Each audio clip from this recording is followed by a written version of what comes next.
How's it going, everybody? Pete Leong here from PeteLeong.com. I got a few questions over the holidays as to regarding what kind of accessories the person should buy because they just got a new camera, be it DSLR or a mirrorless camera or something like that, and they want to know what kind of accessories they should buy next. Typically they just get the a body with one kit lens or something like that, and they're wondering where they should go with their next purchases. So here's a few little tips that I would recommend getting next, which will give you the best bang for a buck. Okay, number one, I would say pick up a 50mm prime lens. These can be had super cheap. You don't necessarily have to buy them new, you can get them used. That's how I get a lot of my lenses here in Japan. You don't have to get something this crazy, which is the Canon 50mm f1.2 lens. That's a big honking bit of glass there for a 50mm lens, but you can pick up a 1.8 for Canon for $100, brand new, can't be beat, or Nikon, I think 1.4 for a couple of $100 maybe.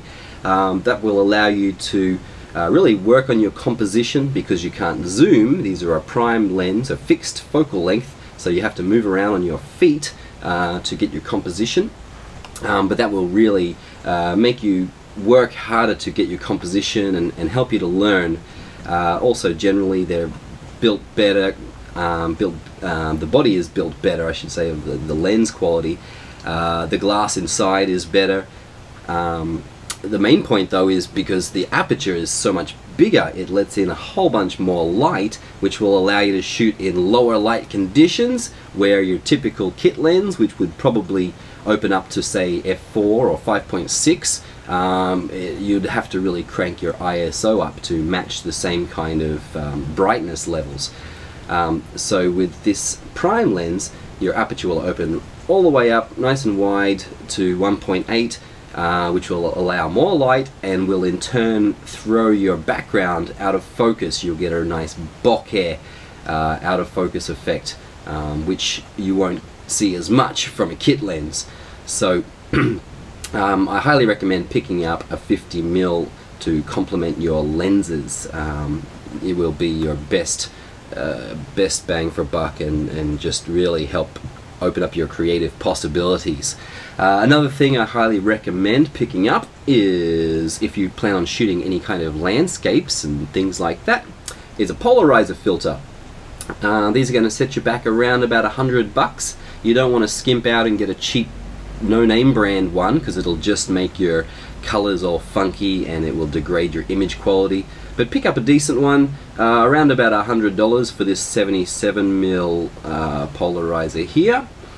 Basically what they allow you to do is cut down on reflections and intensify your colors, like blues in the sky will come out really nice and blue, your greens. They allow you to kind of shoot through water by cutting down on the reflection, and just a very nice thing to have, which you can't reproduce in post-processing. So another thing I highly recommend picking up, a polarizer filter. One other thing, if you plan on shooting any kind of seascapes, landscapes, or long exposures, if you want to experiment with that kind of thing, is a cable release. Now this is an intervalometer cable release, you don't need to get anything that fancy, but you can pick up a cable release for probably 10 or 20 bucks, plug it into your camera, and that will allow you to trigger your camera without actually physically pressing the shutter button and risk getting camera shake. So the other benefit of these is if you wanted to experiment with long exposures or night photography, you're able to lock down the shutter. You probably can't see that there, but you can lock it down, and that will allow you to do exposures in excess of 30 seconds. So you can go as long as you like and get some really cool effects if you use something like that. And now obviously you need to put your camera on something if you're going to use a cable release. So my next bit of advice is to get yourself a decent tripod. Now you don't have to spend thousands of dollars on a, on a good tripod, but you don't want to buy the cheap nasty ones either. So this one I have now is a pretty new one. I bought to replace my trusty Manfrotto tripod, which I had for the last 15 years or so. And this is made by Enduro, a carbon fiber tripod, very nice and strong. And I picked this up for about $400, but you can find them a little cheaper than that, but that's a very good one to go with indeed. And last but not least, I would highly recommend picking up a flash gun. An external flash will also give you a lot of creative possibilities. This one here, I'm sure you've seen me talk about it in other videos if you've seen them. This is a Yongnuo YN560 Mark III flash. It can be had for about $80, only in manual, no TTL, but very great flash for the money, very cheap, and it will allow you to get really some cool stuff. I use these for my weddings and location shoots all the time.